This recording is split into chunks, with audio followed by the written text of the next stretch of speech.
Yo, what's going on? It's Tanner, and we've got some issues because the Packers wide receiver Devin Funchess has opted out of the 2020 season, and he joined the team April 2nd of this year, and now they don't have a true wide receiver 2, and this is going to be a huge problem for them. Funchess has been with the Carolina Panthers since he was drafted in 2015 in the second round, so he's only 26 years old. He's still very young, but now he's not going to be playing in the 2020 season. Now the Packers only have Davante Adams. They have Allen Lazard, who kind of stepped in last season, but I don't trust him yet. St. Brown was good as a rookie in 2018, but then he was hurt in 2019, so that left it up to Marquez Valdes-Scantling, who was also decent in 2018 as a rookie, but last year he only caught 26 receptions compared to his 38 receptions as a rookie, so they really don't have a proven wide receiver 2, and this is a huge problem for the Packers. Now that Devin Funchess has opted out, they don't have a true veteran presence at the wide receiver position. Now I think it's time for the Packers to start looking at some free agent wide receivers like probably Dez Bryant and Antonio Brown, possibly Antonio Brown, but I don't think his legal troubles are going to be over in time when the season starts. Now, one of the top free agents that I really like right now is Taylor Gabriel. He's 29 years old, so he's got a couple of prime years left. He's super fast, clocking in a 4.40 40-yard dash in 2014 at his pro day. But I believe he's gotten faster through his NFL career because he's even earned himself the nickname of Turbo during his practices with the Bears and during Atlanta.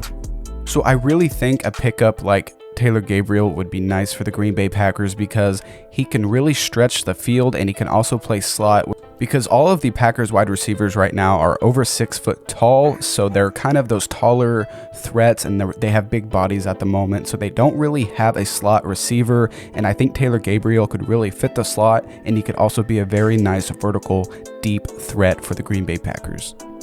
But if we're going to continue to look at wide receivers and free agency, I think reaching out to Dez Bryant could be very nice. But I know that Dez Bryant and the Packers have some history, and I have no idea if Dez Bryant would even want to come to the Packers. But at this point, I'm thinking that they should be desperate to sign somebody.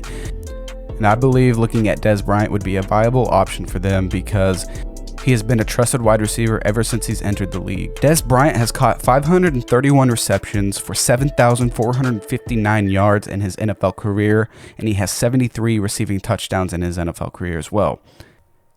During the span of his NFL career, he has averaged 14 yards per reception, and I find that very impressive. So he has good yards after catch, and he's always been a very physical wide receiver. He's a big body, but at the same time, do you want another big-bodied wide receiver? Dez Bryant is 6'2", 220 pounds, and you already have big-body wide receivers in St. Brown and MVS as well. And you also cannot forget about Allen Lazard. He's actually 6'5". That's a lot taller than I thought he was. So you've got a lot of tall wide receivers on the Packers. They do need a nice slot receiver who can play the slot and then really make some plays. You would have a nice variety of sized receivers there. So tell me what you guys think. What do the Packers need to do? Who do they need to reach out to? Because in my eyes, they should be desperate right now for a wide receiver. They did nothing in the 2020 NFL draft to address the wide receiver position. All they did, man, was they signed Devin Funchess, and now he's totally bailed on them for the 2020 season. I can see why he's not wanting to play, but I mean, it leaves them with like nothing, almost next to no experience in the NFL on their wide receiver core. All they have is Davante Adams, and the guy has done enough to prove that he's a wide receiver 1, but he needs some help. Give Aaron Rodgers some help. Guys, what do you think the Packers should do? Thank you so much for watching. Make sure you follow us on all social media, and I'll see you in the next video.